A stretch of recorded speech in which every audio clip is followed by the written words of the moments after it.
صرف 5 منٹ کا مدرسہ قرآن و حدیث کی روشنی میں 4 محرم الحرام۔ نمبر 1، اسلامی تاریخ۔ جنات کی پیدائش۔ قرآن و حدیث میں جنوں کا تذکرہ کثرت سے آیا ہے۔ انسانوں سے پہلے ہی ان کی پیدائش ہو چکی تھی۔ اللہ تعالیٰ نے ان کو آگ سے پیدا فرمایا۔ ایک طویل زمانے تک وہ زمین میں آباد رہے۔ پھر انہوں نے فساد مچانا اور خون بہانا شروع کیا تو اللہ تعالیٰ نے فرشتوں کے ذریعے انہیں سمندر کے جزیروں اور دور دراز پہاڑوں کی طرف بھگا دیا۔ ابلیس بھی جنات میں سے تھا، لیکن کثرت عبادت کی وجہ سے فرشتوں کا سردار بنا دیا گیا تھا۔ لیکن جب اللہ تعالیٰ نے حضرت آدم علیہ السلام کے سامنے سجدہ کرنے کا حکم دیا تو اس نے تکبر کیا اور سجدہ کرنے سے انکار کر دیا۔ چنانچہ اللہ تعالیٰ نے دھتکار کر اس کو دنیا میں بھیج دیا اور اس سے تمام نعمتیں چھین لیں۔ اس طرح تکبر نے اسے ہمیشہ کے لیے ذلیل و رسوا کر دیا۔ حضور صلی اللہ علیہ وسلم اس دنیا میں انسان و جنات دونوں کی ہدایت و رہنمائی کے لیے بھیجے گئے تھے۔ چنانچہ احادیث میں جنوں کو اسلام کی دعوت دینے کا ذکر موجود ہے، اور قرآن کریم میں جنات کی ایک جماعت کے ایمان لانے کا بھی تذکرہ موجود ہے۔ نمبر 2، حضور صلی اللہ علیہ وسلم کا معجزہ۔ آپ صلی اللہ علیہ وسلم کا سینہ چاک کیا جانا۔ حضرت انس رضی اللہ تعالیٰ عنہ فرماتے ہیں کہ بچپن میں رسول اللہ صلی اللہ علیہ وسلم بچوں کے ساتھ کھیل رہے تھے۔ اتنے میں حضرت جبرائیل علیہ السلام آئے اور آپ صلی اللہ علیہ وسلم کو پکڑ کر زمین پر لٹا دیا۔ پھر آپ صلی اللہ علیہ وسلم کے سینے کو چاک کر کے دل نکالا اور پھر دل میں سے خون کا ایک لوتھڑا نکالا اور فرمایا، یہ شیطان کا حصہ ہے۔ پھر دل کو سونے کی تشتری میں رکھ کر زمزم کے پانی سے دھویا اور پھر دل کو بند کر کے اس کی جگہ واپس رکھ دیا۔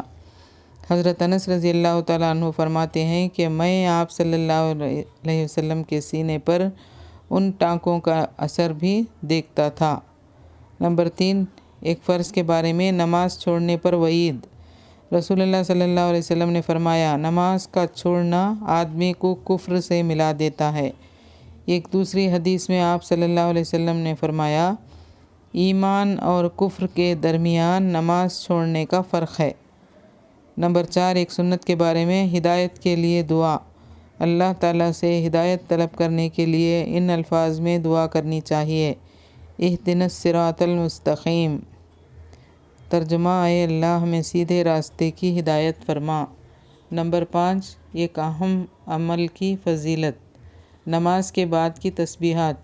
رسول اللہ صلی اللہ علیہ وسلم نے فرمایا، جو شخص ہر نماز کے بعد 33 مرتبہ سبحان اللہ، 33 مرتبہ الحمدللہ، 33 مرتبہ اللہ اکبر، یہ 99 مرتبہ ہوئے، اور لا الہ الا اللہ وحدہ لا شریک لہ لہ الملک و لہ الحمد وہو علی کل شیء قدیر، یہ مل کر 100 ہوئے، پڑھے گا تو اس کے گناہ معاف ہو جائیں گے، خواہ سمندر کے جھاگ کے برابر ہوں۔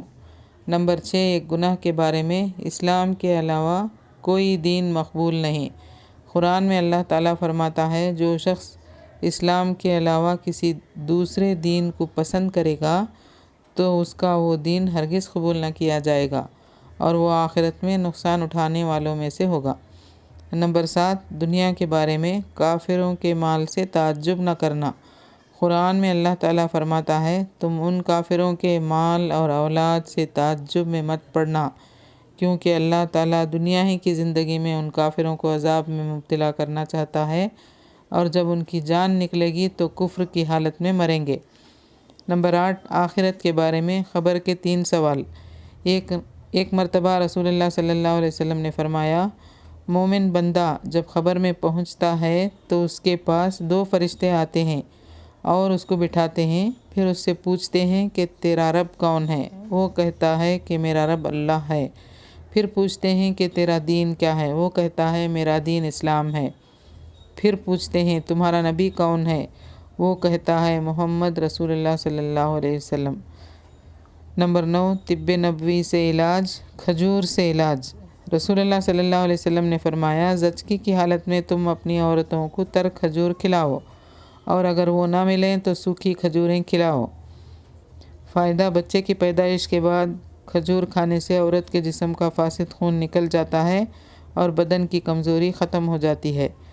نمبر 10، نبی صلی اللہ علیہ وسلم کی نصیحت۔ رسول اللہ صلی اللہ علیہ وسلم نے فرمایا، جب تم میں سے کسی کے ہاتھ سے لقمہ گر جائے تو اسے اٹھا لے اور صاف کر کے کھا لے، شیطان کے لیے اسے نہ چھوڑے، اور کھانے کے بعد جب تک انگلیوں کو نہ چاٹ لے ہاتھ کو رومال سے نہ پونچھے، اس لیے کہ معلوم نہیں کہ کس دانے میں برکت ہے۔ جزاک اللہ خیراً۔